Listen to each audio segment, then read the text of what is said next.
Great. Well, thank you for joining me today. We have Wilma Tom Hashimoto with CASA. So tell us a little bit about CASA, and I see in the background there we're at your front entrance. Yeah, so you know what? I've been waiting for you, so I'm going to go ahead and go through the front door and just kind of give you a virtual tour as I head back to my office. And I would be more than happy to share about CASA and the things that we do. So are you ready to come along with me? Please, yes. Righty. So we're located at 2300 Tulare Street, the corner of Tulare and Am, kind of cat a corner from the courthouse.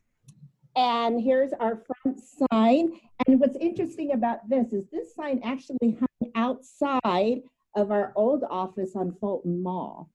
And so we're going to take you to where a lot of action is happening. This here is our training room. Now, it doesn't look like a training room right now because we're getting ready to deliver over about 200 plus calming kits for our foster youth. And we had to pivot very quickly, and we realized that our children their anxiety was going extremely high. So what I want to point out is our little ones are getting a little Zen sack. And it's been proven that these little weighted blankets, they're actually calm. It feels like a hug. So with wonderful donors and community members, we were able to purchase these weighted blankets. And you're thinking, oh my goodness, it's 100 degrees and we're giving them blankets. Truly, they're not necessarily like they'll get warm, but it will feel like a hug. And that's what they need right now. And then also too, I'm trying to get a good shot of this, is that we also are giving STEM items, books, just things that will help our children to mitigate some of the trauma and fears that they may be feeling because of COVID-19. And we had talked about COVID-19, how it's impacted the adults in terms of, oh my goodness, on March 13th, on the following Monday, they are going to be sheltered in place. Well, our foster youth actually experience that daily in terms of they may be at their home, wake up in the middle of the night, and they're ending up in another placement. So this is one of our volunteers, our advocate, Sandy Bailey. She comes in and she does so much work. This is a volunteer-based organization. And what we do, we're heading into my office here. And what we do here is we actually go out and recruit, train, and support our volunteers. And that training had to happen virtually this year. And it's amazing because we were able to train the most advocates we ever had since our inception in 1996. And I'm thinking that's probably because people may have time, and to go virtually, that is the way to go. So from the information sessions to the 2-week training, 35 hours, and we even did a court observation via Zoom. So we have in the past year serviced about annually 350 foster youth. We have a total of over 2,700 children between Fresno and Madera. And the courts, the judges tend to say, you know what, Wilma, we need to give you the most at risk. And right now there are a lot who are at risk. And so those are kids who may not remember. I was just mentioning that they're removed from the homes in the wee hours. There's no family members. So there's no one to make that connection. So that's where our advocates, they are assigned to one child, one sibling set, and they're there. Typically before COVID, they would be able to go to the schools and say, you know what, our child needs that. They hold the educational rights. And for the courts, they go to the courts, they have a report that they speak up. They said, you know what, this is what we noticed about our foster child, and we recommend So how it's different with COVID is that we quickly went remote, and I couldn't be more proud of our staff. They've worked so hard to adapt, and the learning curve was steep for, it's like, what type of technology do we need? And for all of us, for the 19 staff members, for our 200 plus advocates and volunteers, we knew our North Star was to help our foster youth. And for that, we quickly said, okay, what is it that our advocates need? How do they work remotely with a 0 to 5-year-old?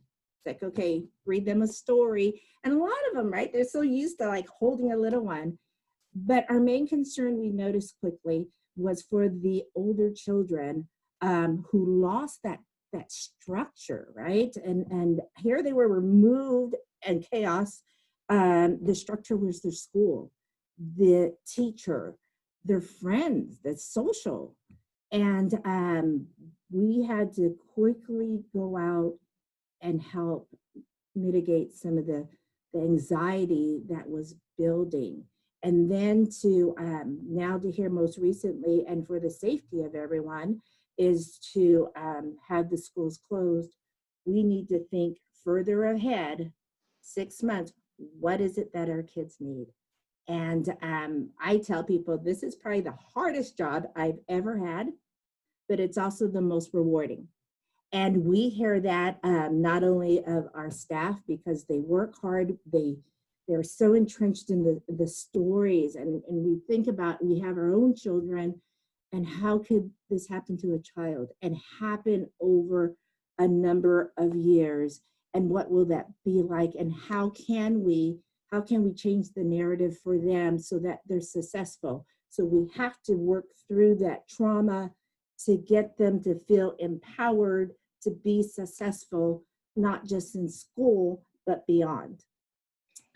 So that's what we do. We've been working hard in growing, and also the community awareness. So I so appreciate, Anna, for you to give us the opportunity to share about CASA.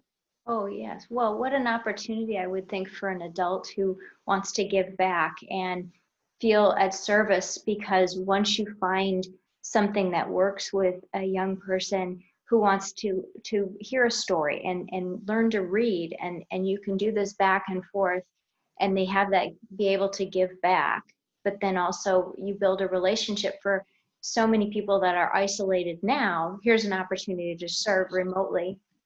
What a great opportunity for both people to connect. Unfortunately, So cool. under those circumstances, but it's boy, that zen little onesie you had, that I kind of want one myself. Those are great. So I know too, you've got a few things going out. I got in the mail the Granville Home of Hope tickets to get out, and then you also had a Circle of Hope membership too, which was a neat thing that you've put together, and that it offers tickets and different opportunities to become a Home of Hope, Circle of Hope member. So yes, great opportunities I've seen in the mail too, and I'm sure you have those on your website as well. We sure do. And, like many of our wonderful partners and nonprofits, and that's the beauty of all this, a lot of the CBOs and the EDs, we have been chatting with each other, and we work collectively together, right, to service the ones in need in our community. But for us, we postponed or canceled 4 spring fundraising events. It was painful, but we had to do the right thing for the health of our community. We were 2 weeks shy of a golf tournament. Oh. It was scheduled for April 1st. We have since rescheduled it for all the golfers in our Rotary. We have rescheduled it to October 14th at the Dragonfly Golf Course. So everyone's very confident, because it's outside, that it will still go through with painted table, Patrick Contreras on the violin. And of course we did, we're hopeful for that, and our Granville Home of Hope for $100 to own a home, or with a bundle packet to drive a Lexus. And then the other one we have coming up is, of course, we had to cancel our 800 plus for the past 2 years, we canceled our crab feed, our 22nd annual crab feed. That was a significant loss to our budget. And so with our Circle of Hope, that is exactly what it is. It's our community members coming together as a Circle of Hope. And for either $2,500 or $5,000, they will have 2 opportunities for a smaller venue gathering. And then they would also have 2 tickets for the 2021 crab feed. So we just need to, I mean, that's all wonderful in terms of, you know, what they would be receiving in terms of events, but it's more like what they are going to be giving in terms of certainly changing the narrative, the story of a foster youth. We just celebrated 12 of 13 seniors graduating. We did a drive-by parade, and one gal came to us at the age of 14, had a 0.33 GPA. There's nothing in front. It was a 0.33 GPA because she was abused, severely neglected, and she was trying to keep her younger siblings at bay from the harm. And school wasn't really a priority. She was assigned to an advocate. And when we delivered, so I got to play Ed McMahon and say congratulations, surprise them, and have a conversation. It was like, so how has your advocate made a difference in your life? And for her, as well as the other 11, they all said, I wouldn't have graduated if it wasn't for my advocate. My advocate was there through the hard times and, you know, the depression, to go to bat for them. And they said, you know what, just when I needed to talk to them. And that's what they're still continuing to do, to either text, chat, and old-fashioned letter writing. So we're continuing on. And if the foster parent, and we call them now resource parents, the youth, and our advocates are comfortable, because we're deemed an essential service, we never closed, they're actually still getting together with the youth and walking 6 feet apart.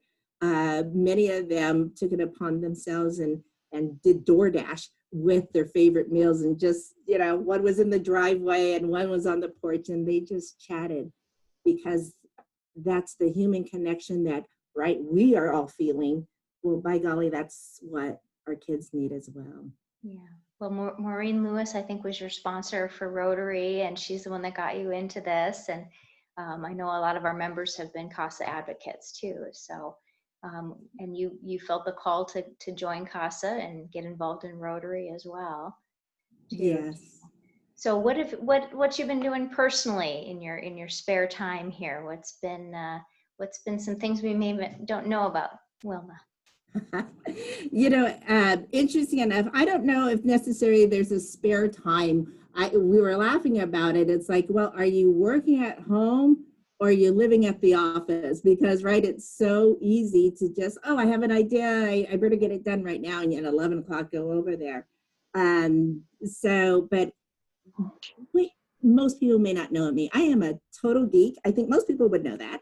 But what I like to do is, when travel was available and museums were open, I love to visit presidential museums.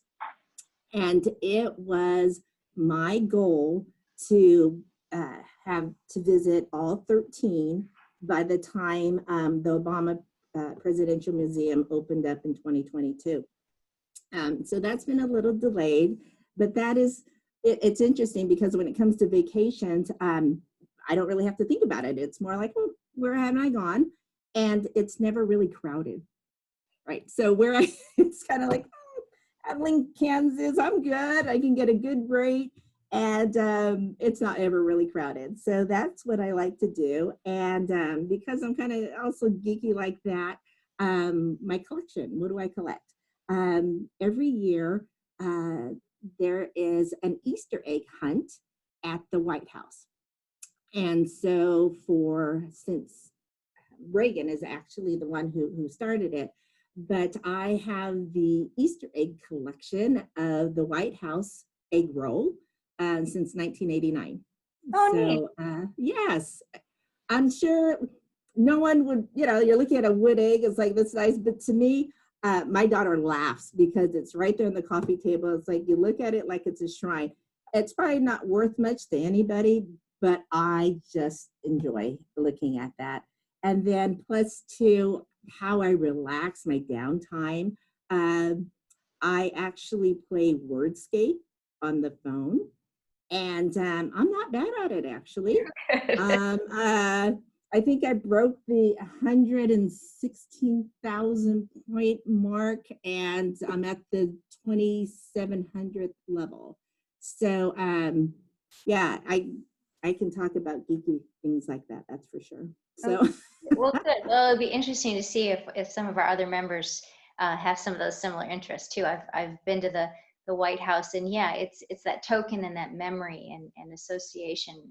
It means the world to you that you have something there that represents your travels and your trips. So, well, thank you so much for joining me today. It was wonderful taking some time out of our busy days to get to know each other and share this with our members. And thank you so much for what you do and encouraging these volunteers and helping change the next generation of Fresno. So thank you. yes, thank you so much for having me here. And yeah, it's basically getting the word out. We need more advocates and sponsors and just awareness. So we have CASA maps. Ah. And we also have yard signs. So, and that is just a real subtle way of promoting CASA. And that's what's functional as well. So, Good. Anna, thank you so much. Please stay healthy, and we'll reconnect. You too. All right. Thanks, Wilma. Thanks. Thank you. Bye.